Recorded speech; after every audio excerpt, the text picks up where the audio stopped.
let's get some perspective from a mom who has been very outspoken on these issues. Not only a mom, my friend, the great Megyn Kelly, host of The Megyn Kelly Show. Miss Megyn, thank you so much for being here. Huge topic, and you've been all over this. You know, have we reached critical racism theory in our schools? You know, it's crazy because just that story about Oregon, so they're going to help minority students by letting them graduate, though not proficient at math and reading, because they've failed them in K through 12 in getting them proficient. So let us fail you for 13 years and then help you by passing you without any of the life skills you're going to need to move on to trade work, to college, to any sort of job, right? You're going to have to demonstrate some proficiency at some math and some reading and some writing to get a job in America, 90% of the jobs, some proficiency. And so after all that time of failing them and then spending the last 2 years keeping them at home, indoctrinating them with critical race theory and long messages and training about how bad they are or dumb they are based on their skin color, now the solution is, well, just pass them because we just got to start fresh with the next that's how they're going to help them. Here, we're going to help you out Yeah. here. We're not going to make you study. And good luck preparing for college. Good luck when you arrive at college if you haven't even prepared for that college. Megyn, what about this teacher, the 5th grade teacher who was in tears resigning because the school board was asking teachers to rat out fellow teachers if they said something that they deemed anti-critical race theory online, on Facebook, in their personal lives, in a cocktail party? This feels like a communist dictatorship, not a republic. And just for the record, I mean, this is Ibram X. Kendi's ideal of America. This guy whose teachings the Biden administration tried to get pushed into our high schools, and only over public opinion did they have to pull that back, wants a Department of Racism. He wants a constitutional amendment adding a Department of Racism where they can punish anybody for having a thought Ibram X. Kendi doesn't like, or somebody who pushes back against these so-called anti-racist policies, which we know are in fact racist. So somebody like that teacher would probably be fired if she spoke up against these segregated classrooms or these lessons that teach white kids they're inherently bad, or people of color that they just can't measure up. You know, no matter how hard they try, the system will always keep them down. They're not capable of overcoming challenges. So, I mean, that's what's really crazy. And if this is happening in Virginia, yes, Loudoun County is more left-leaning than a lot of the counties in Virginia. You can bet it's happening in a system near you. Even up in New York, where I am, which is very liberal, it went 87% Manhattan did for Biden. If you pull your kid out of the public school, good luck in the private schools where my kids were up until we pulled them because of this stuff. Where just in the spring at my daughter's school, they were showing clips of this woman on some, I don't know, is HBO Max or Showtime show, talking about how awful white women were and what's wrong with white women and how we need studies on what's wrong with white women, which had happened in my son's private school the year prior. I mean, this is the new okay messaging. Yeah, unbelievable. And the point being, these are young minds that are being developed, and they probably have zero racism to start with, and yet we're basically teaching them how to be racists. You know, Chris Rufo, who's done so much good work on critical race theory and it's spread throughout the schools, he had a piece out just today. I think it was in the New York Post, and he was talking about how they're doing critical race theory training at American Express. And one of the recommended readings is a book that explains to you how children really are not colorblind, and really as young as 6 months, they're already making race-based judgments. And so you got to get right in there, right? Lord. You know, 6 me out of the months. womb. You need Kendi, you need I got to take my binky out first because it's turning me a racist. It's insane what's going on. Megyn, the other big topic of the week, and we had talked about you coming on before this happened, but yesterday Governor Cuomo stepped down. He resigned. I guess he felt the pressure.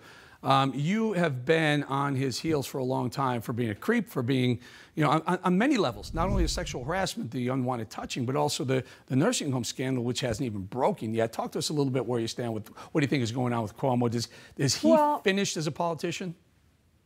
I'd like to say yes, but I don't know. I mean, I'm a lifelong New York State gal, and they love their Democrats in New York, and they love the Cuomos. They loved his dad. I mean, he was born into such a family of privilege. He and his loser brother on CNN, born into such a family of privilege. These guys never would have achieved the positions they have if it had not been for their daddy and his name. Very popular 3-term governor of New York, Mario Cuomo. So they get into these positions, and what do? They abuse them. And on the sexual harassment scandal, Eric, just to jump to that, Now we find out that they worked together to silence these women and try to attack these some odd 11 accusers who came forward against Andrew Cuomo, none of whom came from any positions of power. The woman they really went after, Lindsey Boylan, her dad was a Marine. Her mom was on food stamps, got pregnant as a very young woman, a young teen. This woman, Lindsey Boylan, pulled herself up out of a family that had no advantages, and everything she has in her life, she got for herself. She goes to work for Andrew Cuomo as an aide. The guy tries to stick his tongue down her throat, wants to play strip poker with her, says all these inappropriate comments. And then when she finds the courage to tweet about it, what do these two privileged brothers do? You know, the ones who trade off of their family name, their family connections, their family power. They conspire together to try to silence her, humiliate her, embarrass her. They work with the heads of two woke organizations to smear her by releasing her personnel file, including Time's Up. Time's Up, which was born to help women who come forward with sexual harassment allegations, unless your name is Tara Reid and you're accusing Joe Biden, or your name is Lindsey Boylan and you're trying to accuse Andrew Cuomo, because they worked with Cuomo to edit his response going after Lindsey Boylan. I mean, it's insane. But just to jump back, the nursing home scandal in which he issued an order that led to the deaths of up to 15,000 senior citizens didn't get any ink. I mean, comparatively, it got almost no ink. The media wasn't interested in that. And why is that? Because they were too busy lauding themselves as Cuomo-sexuals, applauding Andrew Cuomo on Chris Cuomo's cable news show. It's so fun. We need a moment of levity. Aren't they wonderful? Even though Chris asked nothing about the nursing home scandals, which were unfolding when he put his brother on television. Can I stay there just for a minute and we'll get into some of the nursing home stuff? I want to stay on Chris Cuomo because you point this out. I mean, how he can possibly return to CNN from his pre-planned vacation the week his brother is resigning. Interesting. How can he come back with any sort of credibility at all? I know he's not a journalist. I know he's he considers him an opinion host. I get that. But how can he possibly return to CNN given what he's done? He's advised his brother on how to combat sexual harassment claims, and basically what the brother ended up doing was victim shaming. He pointed the finger at the victims. Rather, this is against everything that they stand for, what Cuomo's are supposed to stand for, what CNN was supposed to stand for. How can he possibly do that? Your thoughts? Well, this is a career-defining and a character-defining moment for CNN. Forget Chris Cuomo. We know who he is. For CNN, there are other journalists there. There are people there who I really like and still respect. A couple. Certainly, I like Jake Tapper. He wasn't a fan of Trump, but I still think he's a good guy. He's spoken out about Chris Cuomo. He's the only one, Eric. Everybody else has held their tongue. They may have gone after Andrew finally, but they won't say a word about brother Chris, who's been acting as a political operative. And let me just clear something up, because there are a lot of conservatives who say, oh, okay, I can forgive Chris Cuomo. He helped his brother. This isn't about what kind of a brother he was. No one's saying, oh, you helped your brother. This is about what kind of an anchor he is. Yeah. When you have these roles in the cable news anchor desk and any of the anchor desks, you have a responsibility to journalism, to your audience, to your news organization, to uphold a higher standard. And if you're going to go political operative, full political operative, taking a side on a story and actively working against one other, you've got to disclose it, and you got to take a leave of absence. The only reason we know Chris Cuomo did any of this stuff is he got caught. The Washington Post found out, outed him, and only then did he come on the air and say, oh, I can't report on my brother because I'm biased. Now you can't report on him. And then we found out he was working behind the scenes.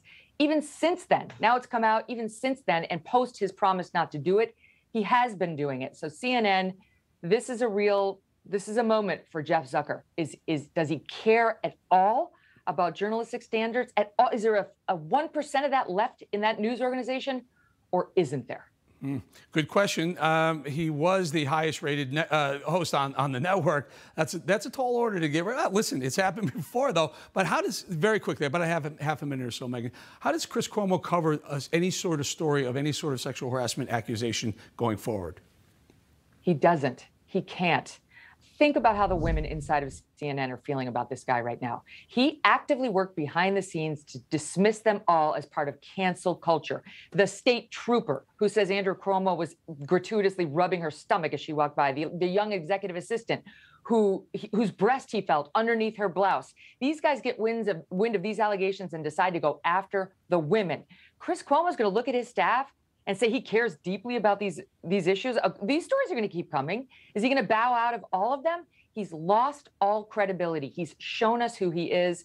And I think at a minimum, this guy needs to be turfed for a long time, if not let out of that post. I'm going to leave it right there. Megyn Kelly, host of the Megyn Kelly podcast, Megyn Kelly Show. Follow her on Twitter. She's always fired up like this. She's an awesome, awesome person to follow, also an awesome friend. Thank you, Megyn. Thanks, Eric. See you soon. Hey, I'm Rob Finnerty. Thanks for watching. If you enjoyed this video, please join the conversation in the comments below. Don't forget to subscribe, too. Hit the bell icon to be alerted to breaking news. And remember, there's a whole lot more on Newsmax TV, America's fastest growing cable news network. Newsmax TV, we're real news for real people.